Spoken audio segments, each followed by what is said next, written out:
Oke, pada hari ini kita akan belajar tentang tema B, subtema 1, pembelajaran 4, 5, dan 6 tentang udara bersih bagi kesehatan. Simak video Umi baik-baik ya, Nak.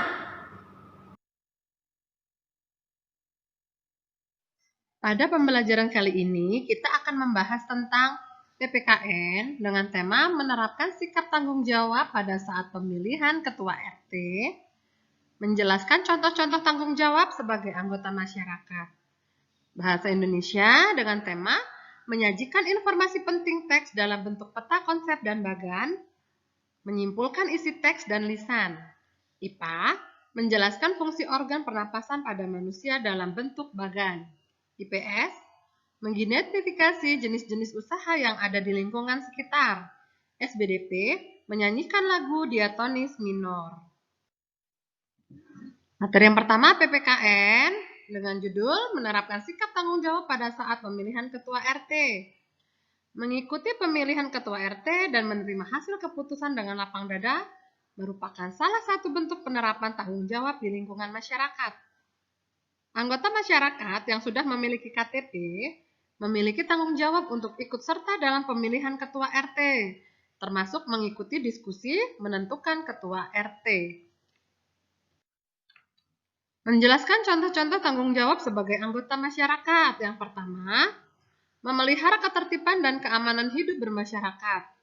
Kedua, menjaga dan memelihara rasa persatuan dan kesatuan masyarakat. Bahasa Indonesia. Menyajikan informasi penting teks dalam bentuk peta konsep dan bagan. Kita dapat menemukan informasi penting dalam sebuah teks dengan cara membuat peta konsep atau bagan yang membuat pertanyaan-pertanyaan berupa kata tanya adik Simba. Contohnya, Dayu dan ikan hias. Silahkan dibaca terlebih dahulu ya, Nak. Di sini ada contoh peta konsep dari cerita Dayu dan ikan hias. Di sini menggunakan adik Simba. Di sini contohnya, apa nama jenis ikan hias yang dipelihara? Itu menggunakan kata tanya apa, di mana ikan hias itu dipelihara, itu di mana, dan seterusnya.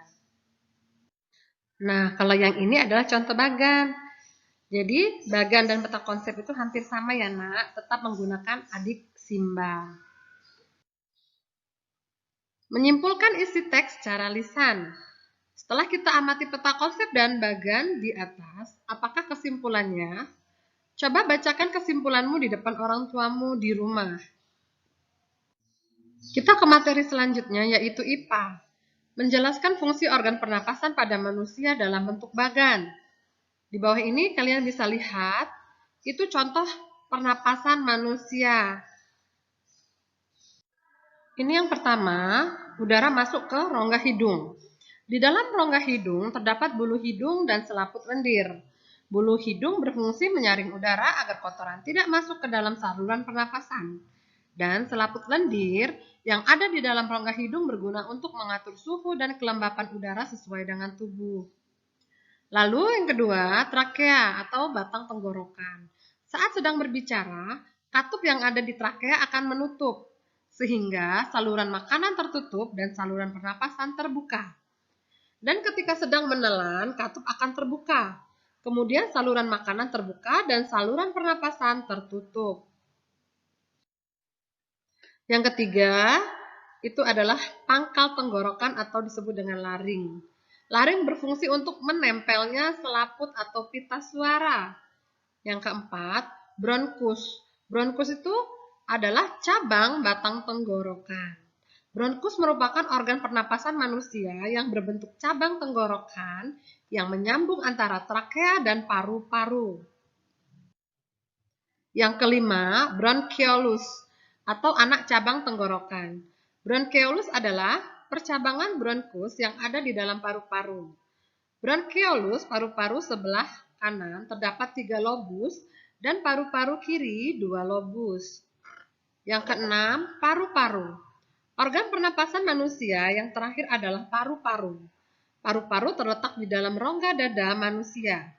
Paru-paru terdiri dari bronchiolus, cabang dari bronkus, dan alveolus yang merupakan ujung dari bronkus yang berfungsi sebagai tempat pertukaran oksigen dan karbon dioksida. Proses pernapasan manusia terdiri dari inspirasi atau proses penghirupan udara dan ekspirasi atau proses penghembusan udara. Udara masuk melalui hidung, melewati faring, laring, trakea, dan bronkus. Dari bronkus, udara masuk ke paru-paru melalui bronkiolus. Udara akan berakhir di alveolus. Disinilah terjadi pertukaran oksigen dan karbon dioksida. Jadi di alveolus ini terjadilah pertukaran udara bersih atau oksigen dan karbon dioksida. Oksigen akan diserap oleh darah dan karbon dioksida akan dikeluarkan melalui hembusan nafas. Kita ke materi selanjutnya yaitu IPS dengan tema mengidentifikasi jenis-jenis usaha yang ada di lingkungan sekitar. Masyarakat pesisir Lampung kebanyakan bekerja sebagai nelayan dan bercocok tanam. Di beberapa daerah pesisir, komoditas perikanan seperti tambak udang lebih menonjol, bahkan untuk tingkat nasional dan internasional. Sedangkan masyarakat yang tinggal bukan di pesisir kebanyakan bertanam padi dan berkebun lada, kopi, cengkih, kayu manis, dan lain-lain. Lampung fokus pada pengembangan lahan bagi perkebunan besar seperti kelapa sawit, karet, padi, singkong, kakao, lada hitam, kopi, jagung, tebu, dan lain-lain. Kita ke materi selanjutnya yaitu SBDP. Menyanyikan lagu diatonis minor. Lagu syukur ada di buku cetak halaman 29 ya nak, tematik B. Dan lagu gugur bunga dinyanyikan dengan sedih dan hikmat. Lagu tersebut termasuk lagu dengan tanda nada diatonis minor. Tanda nadanya berjarak 1,5, 1,1,5, 1,1. Ciri-ciri tangga nada diatonis minor. Yang pertama bersifat sedih dan kurang bersemangat. Yang kedua biasanya diawali dan diakhiri dengan nada la. Yang ketiga beberapa lagu diawali nada mi. Menyanyikan lagu bertangga nada mayor dan minor. Lagu dengan tanda nada mayor dinyanyikan dengan semangat. Contoh lagunya adalah Berkibarlah Benderaku dan Hari Merdeka. Sedangkan lagu dengan tanda nada minor dinyanyikan dengan hikmat. Contohnya lagu Syukur dan Gugur Bunga.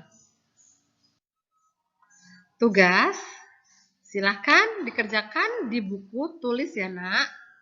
Nanti jika modulnya sudah ada boleh disisipkan.